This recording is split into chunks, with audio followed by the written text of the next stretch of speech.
Am I the asshole for fake sleeping all night to see if my wife is lying? The past couple of months, my wife has been complaining about our cats. She's been claiming that the cats wake her up constantly and that she's frustrated every night that she has to get up and open the door for the cats. Or the cats keep making noises, or the cats keep jumping on her.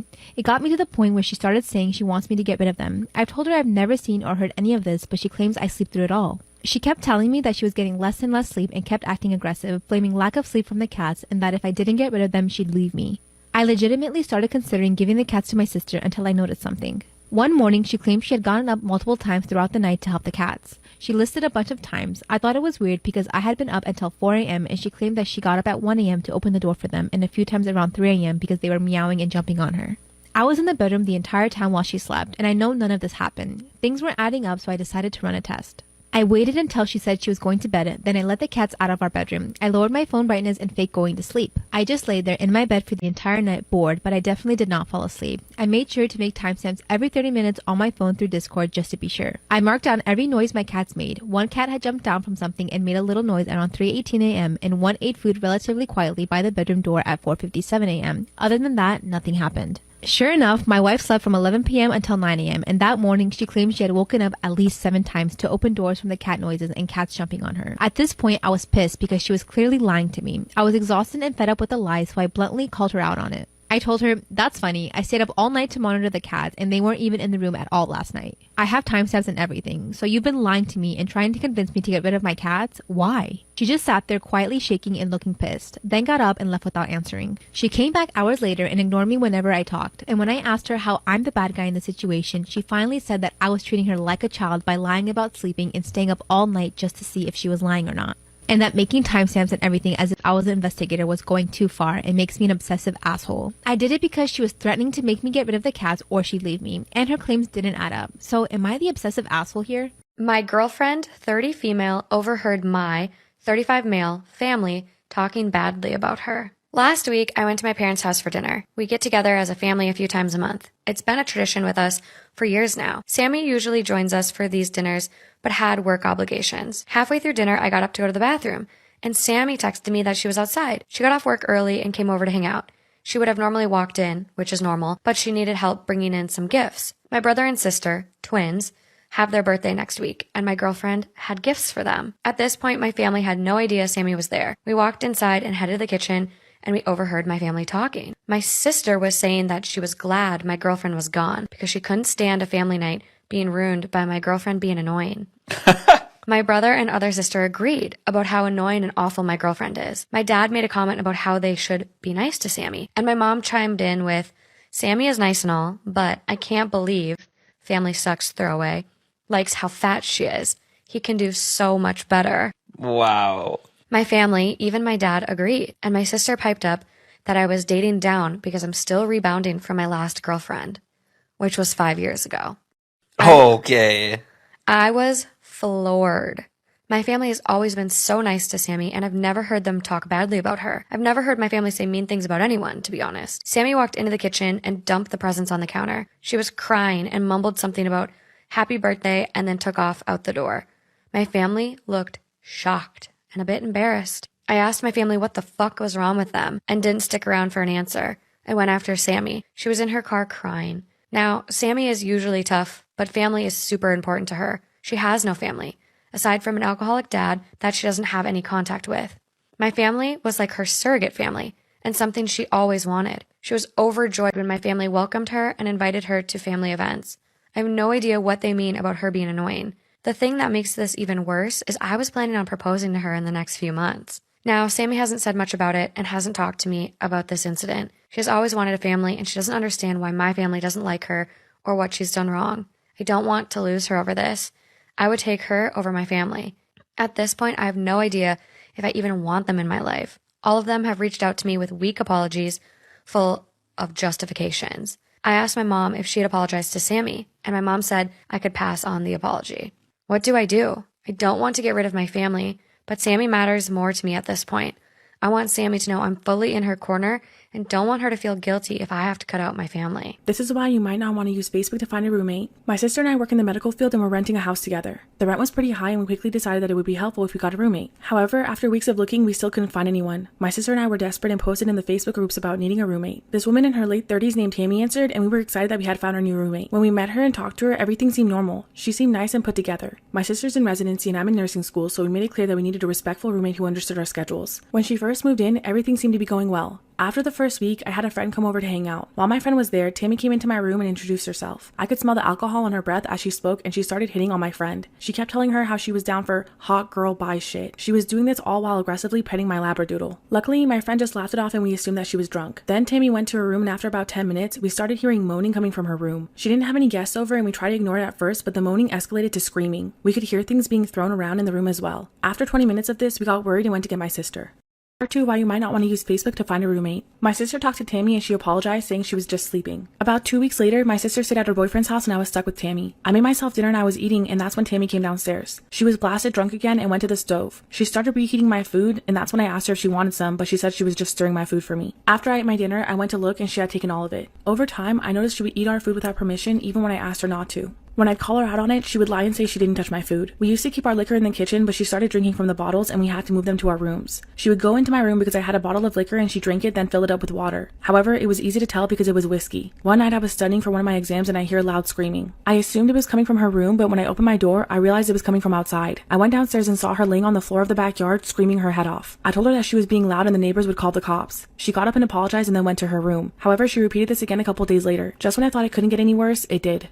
Part 3 of why you might not want to use Facebook to find a roommate. A week after she started screaming in the backyard, my sister and I decided that we needed to get her out. We had a house meeting and told Tammy that she has a month to move out. At first, she was crying and upset, acting like she didn't know what she did wrong, but then she accepted it. However, the last month with her was the worst month of my life. I was concluding the semester at nursing school and it was about to be finals. She started eating me and my sister's packed lunches out of our lunch boxes. She also started breaking dishes on purpose, leaving the glass where our corgi and labradoodle would play. When I confronted her about it, she blew it off, saying that it was an accident and hadn't gone around to cleaning it. One night, she sat me and my sister down, threatening to sue us because we were trying to get rid of her during COVID. My sister wasn't having it and told her to get her lawyer. I installed 7 cameras in the house because I couldn't trust her while we weren't there and I was worried for our dogs. She would put her cigarette butts and ashes in our dog's food bowl, so I knew I needed to watch her. Whenever I checked the cameras, she was always up to something like eating our food, looking through our things, and going into our bedrooms when we weren't around. The craziest part of all of this is when she finally moved out and we saw her room. It was a complete mess. There was menstrual blood all over the carpet, scratches on the wall, and she left a painting that she had done of our house burning while she walked away.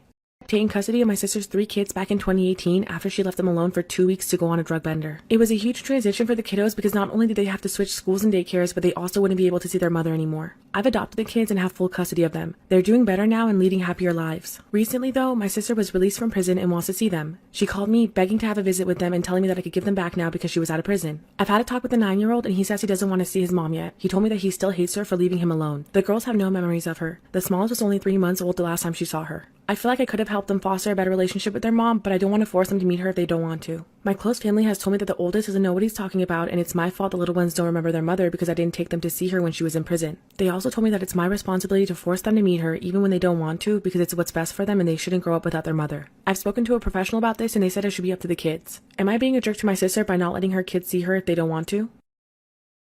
Part 2 of not letting my sister see her kids. I gave my oldest 2 weeks to really think about whether he wanted to see my sister or not. I figured that his original decision might have been made out of anger, so I wanted to give him time to make such an important decision. Ultimately, he decided that he did actually want to talk to her. I was a bit surprised, but we set up a Zoom call between them with me supervising. Right before the call, he admitted to me that he wanted to talk to her just to see if she'd say sorry. She didn't. Instead, she opened the call with, "Hello, it's been so long. I guess you're ready to come home with me now?" That's when she noticed I was sitting there with him. She immediately launched into accusations of alienation, followed by saying if I don't give the kids back, then she'd call the police and say I kidnapped them. My oldest was disgusted and asked her if she was family until we could figure things out and get back on our feet. He had a stepsister and she was drop dead gorgeous. Since he didn't have a job, he would spend most of his time at home while I dropped off our son at daycare and then went to work. When I would get home, he'd go to the bar. At first, I thought things were normal and he was just stressed out about not being able to find work. However, I started getting suspicious once he started being a little aggressive towards me. He stopped wanting to talk to me as often and barely slept next to me anymore. His parents planned a trip to Europe and asked us to take care of the house while they were gone, to which we agreed. I noticed whenever I wasn't home, he would be home alone with his stepsister, and whenever I got back, they would both leave. I also noticed he wasn't trying very hard to find a job, leaving all the responsibilities to me. One day I was calling him while I was at work and he wasn't picking up. I had a bad feeling and asked my boss if I could leave early. Thankfully, my boss was nice and let me go. When I got home, I heard 2 girls giggling and the sound of a guy huffing coming from our room upstairs. What I saw next left me devastated. Part 2 of how I found out my husband was cheating on me with his stepsister and her best friend. When I came home and heard the sounds coming from our room upstairs, my blood was rushing through my body. I quietly went up the stairs and found my husband screwing his stepsister and her best friend at the same time. I was so devastated and heartbroken. I didn't know what to do, so I quickly rushed out of the house and went back to work. When I didn't return home that night, my husband called me asking why I was late and started accusing me of cheating. That's when I realized that none of them had seen me earlier and decided to get back at him. Earlier that day when I returned to work, my boss asked me if I was okay because he noticed my eyes were red from crying. I broke down, and you know how the saying goes, a shoulder to cry on becomes a deed to ride on. When I told him what I saw, he told me to file for divorce and make him pay for the nasty deed. He also told me that he'd be by my side and would take care of everything, including a place for me and my son to stay. I went home that night like nothing was wrong and acted like things were okay. The next day came and I went home early again to catch him in the act. This time I recorded footage of him cheating for evidence. In the end, I got a divorce, money, and full custody of my son. Now I'm married to my boss, living in a big house with someone who deeply loves and respects me. Story time about the weirdest things to happen while working as a stripper. I was giving a $25 dance in a busy room filled with other dancers. It was the room for the cheap customers, so there weren't any dividers. Just a big room filled with armchairs and people watching each other get private dances. At this specific club, dancers were required to remove our shoes during private dances so we wouldn't damage the armchairs. We usually put our shoes and whatever else under the chair so that nobody would mess with them while we were busy. After the private dances, my guy and the guy next to me are the only ones to buy a second dance. The rest of the girls clear out and it's just me and another girl. When I look over, the other guy is sniffing the sole of the girl's shoe behind her back while she's grinding on him. We make eye contact and he drops her shoe. I don't want to ruin my own private dance by saying something, so I ignored it and just continued to do my thing. They were only 3 feet away, so it was hard not to notice things. I look over again and he's doing it again. He noticed me looking and dropped the shoe, looking away. Finally, a third time I look over and this dude is giving the heel of her stripper shoe a freaking BJ, all while making eye contact with me. This time he holds eye contact and intensely stares at me. That's when I got creeped out and avoided him the rest of the night. I also never told the girl that her shoe had been defiled. Part 2 of the weirdest things to happen while working as a stripper. One night, there was an older gentleman around 55 years old buying lots of double dances. He was tipping generously and even buying everyone in the bar a round of drinks at some point. It was around 1 in the morning when this large, curly, red-haired lady smashes down onto the push and door lever as hard as humanly possible. Every patron in the club turned and looked at the door. She stood there in all her glory with a red fried perm, mom jeans, and thick framed glasses. I could instantly tell that she was seething with anger. She was on a mission and stormed towards the back of the club where the VIP rooms were, all while shouting, "Derek! Derek, where the F are you?" The bouncer immediately notices and runs towards the back, trying to stop her from causing any problems. However, it was too late. She swings the VIP room door open and sees him in there with 2 girls getting a double dance. She immediately grabs him by the arm and starts yanking him towards the door, all while smacking him repeatedly. She pulls him out into the parking lot and then into her car. That was the last we ever saw of generous old Derek.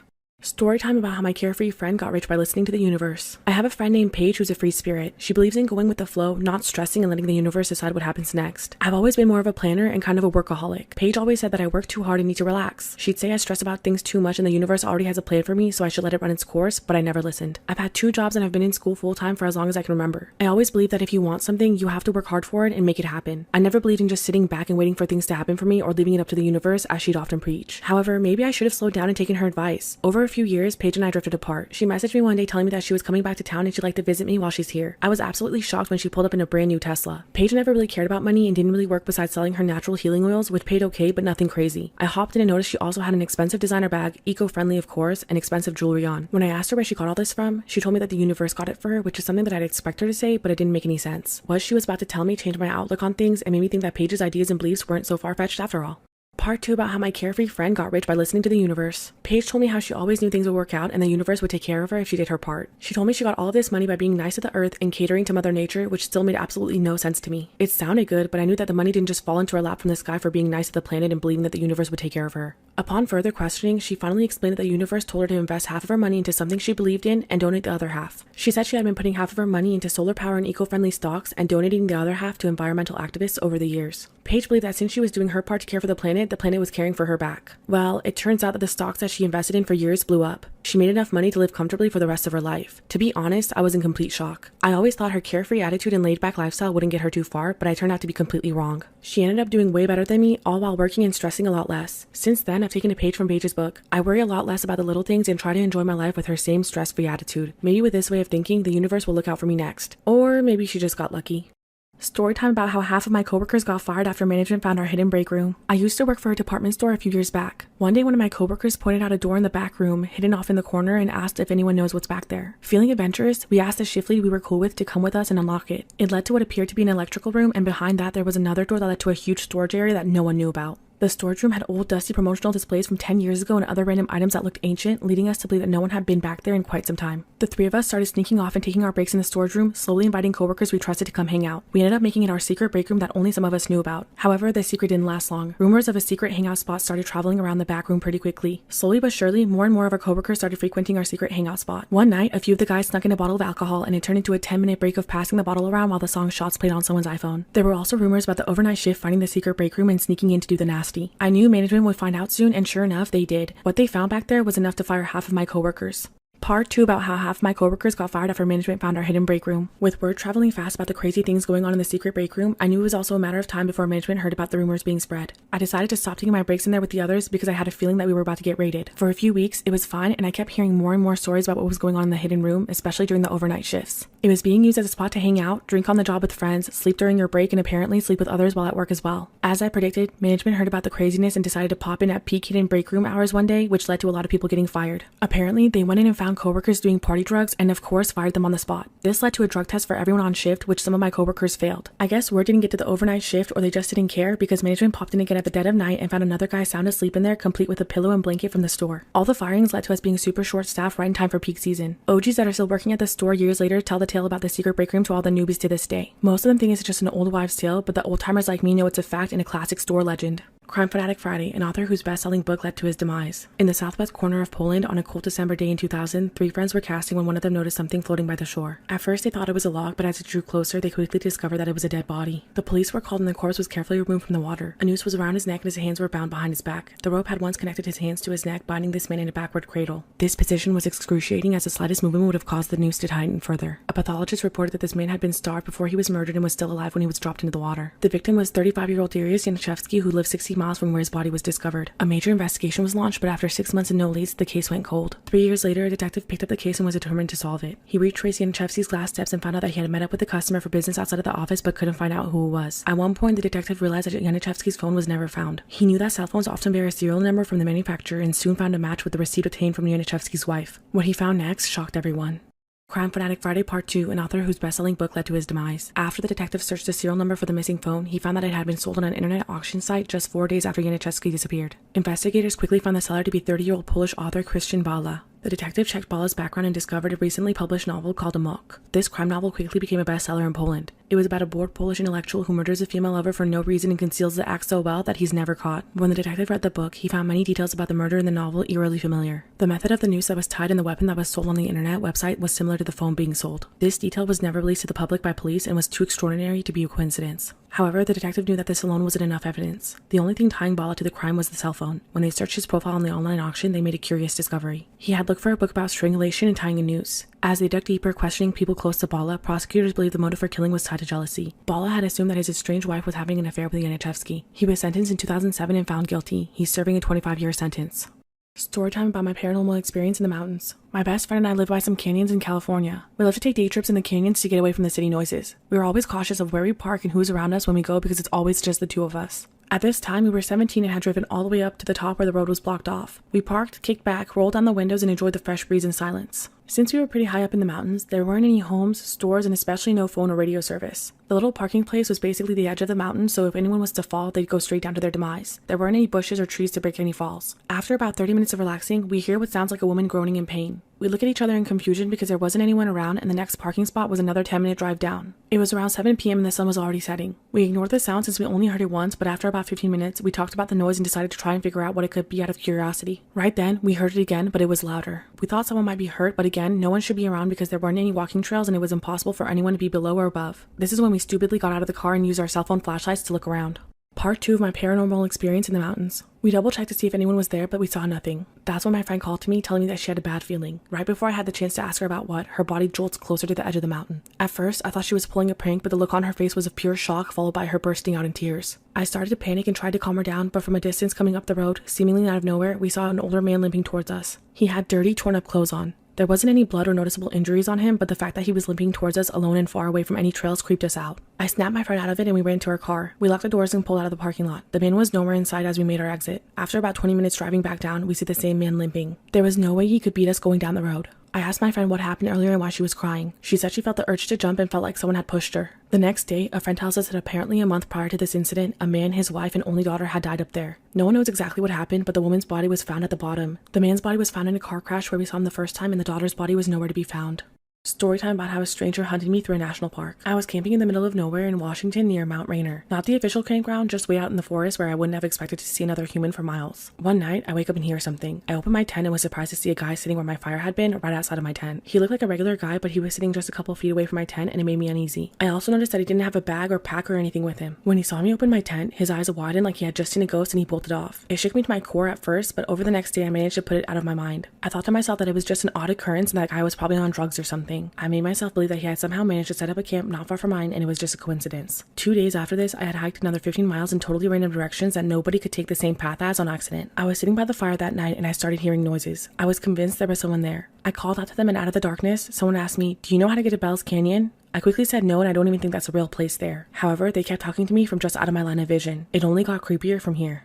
Part 2 of how a stranger hunted me through a national park. I grabbed my flashlight and tried to see them, but they yelled at me to aim it away. This spooked me, and not wanting to piss off a potentially crazy person, I did. After about 15 minutes, the voice was still asking me random questions from the darkness. I was so freaked out and it sounded like it had gotten closer. I built up the courage and shined my light in the direction that the voice was coming from. It was the same dude who had been outside my tent 2 nights before. I realized that he had to have followed me almost 15 miles over 2 days because there was no way that he could have just accidentally wound up in the same spot in such a vast wilderness. At this point, I knew it was no coincidence. As soon as my light hit him, he took off again. This time I started to chase him, but I didn't want to get lost in the wilderness in the dark and stopped after only 100 to 200 feet. I decided the trip was over the next morning and hiked back over 3 days, constantly doubling back and trying to throw anyone off my trail. I would also occasionally hide and wait to see if he would come by following me. On the first night hiking out, I heard what sounded like a person walking in circles outside of my tent twice, but by the time I mustered the courage to look, there was nothing. The whole hike back I had knots in my stomach. I almost cried when I finally got back to my car and the relief washed over me. Story time about my scariest experience being home alone. When I was 14, I lived with my grandparents. They lived in an old bungalow type of house. It was one story and we had stairs that went right up to the attic. No one ever used the attic and it was just used to store things. My room door was near the stairs leading up to the attic, which I hated because I always got scared something would crawl down when I left my room. One night, my grandparents had to pick up my aunt's family from the airport. They wouldn't be back until early morning. I told them that I'd be safe at home overnight. We lived in a gated community with guard dogs and I thought everything would be okay. Before they left, we had an early dinner and I was stuck doing the dishes. While I was doing this, I could hear the neighboring dogs barking a lot, but I didn't think much of it because they always did that. After cleaning, I locked every window, shut off the lights, and headed to bed. When I entered my room, the lights were on and everything looked completely normal. I had barred and tinted windows because my grandparents didn't want anyone peeping in my room since it was a one-story house. They were barred because when my uncle was younger, he'd always sneak out, so they put bars on the window to prevent him from doing that. When I turned off the lights to go to bed, I saw a silhouette of a man illuminated by the streetlights standing outside of my window. I thought I was hallucinating. When I turned on the lights, he was gone. When I turned them off, he was there.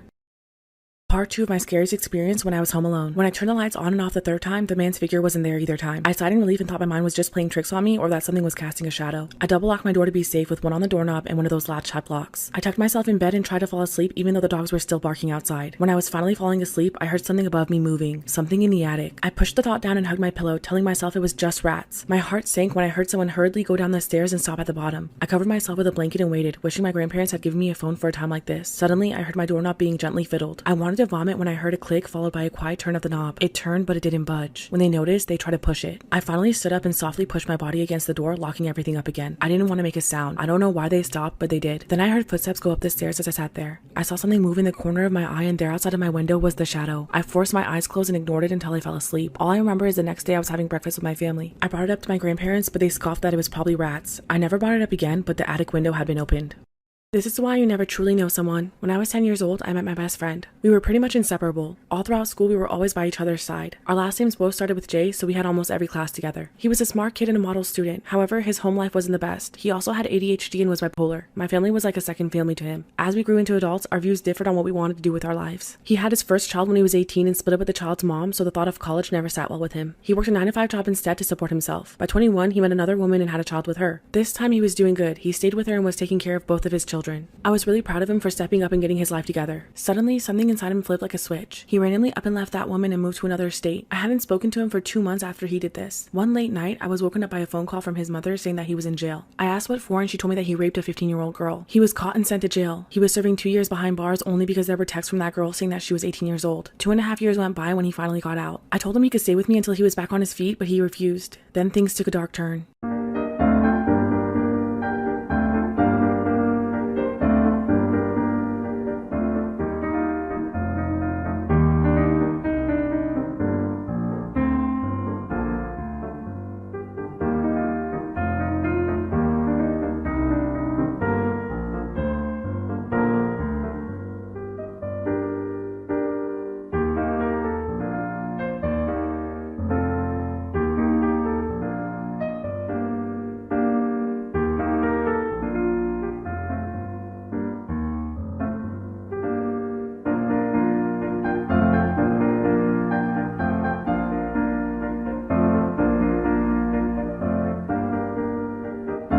Part 2 of Why You Truly Never Know Someone. He decided to stay with my mom for a month instead. Every day I would message and check up on him. I would always get the same vague answer saying that he's good and thanking us for helping him out. One day, my mom called me in a panicked state. She told me that he was in his room with a knife and threatening to unalive himself. I immediately drove over and talked him down, taking the knife away from him. Later that night, I called to check up on him because I was worried. He didn't answer. I called my mom to check on him and she said that he was in his room. I asked her to go check and when she did, he was nowhere to be found. Later, we found out where he had gone that night. Apparently, he walked over to his ex-girlfriend's house to spy on her and her boyfriend. I'm not sure what shifted in him, but he walked behind the house and ripped off a piece of his shirt. He stuffed the ripped shirt in a crack of the window and set the fabric on fire. Then he just walked away. He attempted to kill his child, ex-girlfriend, and an unknown man. Luckily, no one was harmed because the adults in the house were still awake and smelled the fire. They quickly got the children to safety and called the fire department. My best friend admitted to this and has since been in jail. After this, I stopped all contact. It's been 9 years. It's crazy to think that the closest person to you can have a deep dark side and there's nothing you can do about it. Crime Fanatic Friday, how bullying led to a young girl's murder. Rena Verk was a 14-year-old girl who came from an Indian background and desperately wanted to be accepted amongst her peers. She felt restricted by the rules of her family's faith as Jehovah's Witnesses. Due to peer pressure, she began to rebel. She started smoking and in 1996 falsely reported her father of sexual molestation in hopes of being moved into a foster home for more freedom. As a result, she was moved from her family's home into the care of the state for several months. The charges were later dropped and she returned home. One evening on a Friday in November of 1997, Rena was invited to a party by her friend near a bridge. Shortly after this, Rena was swarmed with a group later known as the Shoreline Six. A rumor had broken out about Rena trying to steal one of the girl's boyfriends. That specific girl confronted Rena and put out a cigarette on her forehead while 7 to 8 others watched. They cornered her and repeatedly hit, punched, and kicked her. Rena cried out in pain and said that she was sorry repeatedly. Finally, one of the girls told the others to stop and the first beating ended. Rena staggered across the bridge toward her home. However, a couple members of the group followed her. Kelly Ellard, who was 15 at the time, and Warren Glowatsky, who was 16. They forced Rena to remove her shoes and jacket and started beating on her a second time.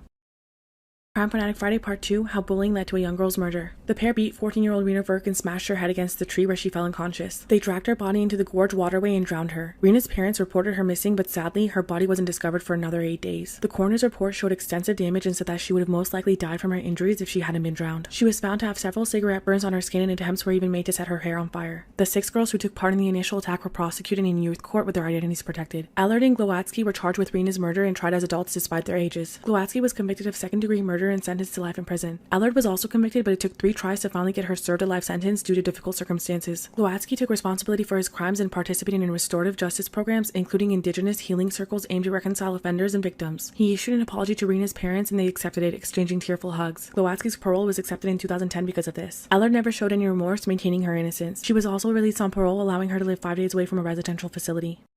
Storytime about a catfish that went way too far. My coworker Ron was always looking for girls way above his league on dating apps and social media. If the girl didn't look like a supermodel, he wasn't interested. He would always complain that the girls he liked would never respond. To make matters worse, Ron isn't the best looking guy in the world and he'd been out of the dating scene for a few years. We told him to lower his standards and be more realistic, but he wouldn't budge. One of my other coworkers named Jason decided to give him what he wanted and made a fake Facebook profile pretending to be a beautiful girl named Bella. He set her location to Canada and messaged Ron. Ron took the bait and they began messaging back and forth for months. He would always talk about Bella and how he couldn't wait to go to Canada to meet her. He was looking at plane tickets and talking about how he's been saving up for this trip. I was starting to think that this joke was going too far, but I hadn't seen anything yet. Ron came to work one day distraught and said that Bella had gotten into a terrible car accident and is in a coma that she wasn't expected to come out of. He said Bella's sister messaged him last night and told him the news. I figured Jason must have gotten bored of catfishing Ron and this was his way of killing Bella off and being done with it. Little did I know that Jason had no intention of stopping anytime soon and this was just the beginning. Part 2 about a catfish that went way too far. Ron was sad for weeks about the news of Bella being in a coma, but said that Bella's sister had been cheering him up. One day, Ron came in and told me that he's developed feelings for Bella's sister and they've been talking every day since the accident. I couldn't believe that Jason was still catfishing this man, now as a whole new character. Ron was happy again and falling for Bella's sister and was now talking about going to Canada to visit her instead. About a month later, Ron came into work frazzled. He explained to me that Bella had miraculously come out of her coma, which was great, but he had since moved forward with her sister. He said that Bella found out they had been talking every day while she was in a coma. He further explained that the sisters are now fighting over him and he doesn't know what to do. Just then, Ron looked at his phone and turned as pale as a ghost. Bella's sister made a public post on Facebook with Ron tagged that read, "You think your boyfriend is so good? Look what he sent me when you were in a coma," with private photos of Ron attached. This whole thing had already gone too far, but this was just taking it to another level. I finally spilled the beans and told him that it was Jason from electronics the whole time. Ron ran over there enraged and confronted Jason. They ended up fighting in the parking lot that same day, but somehow they're still friends and laugh about it now.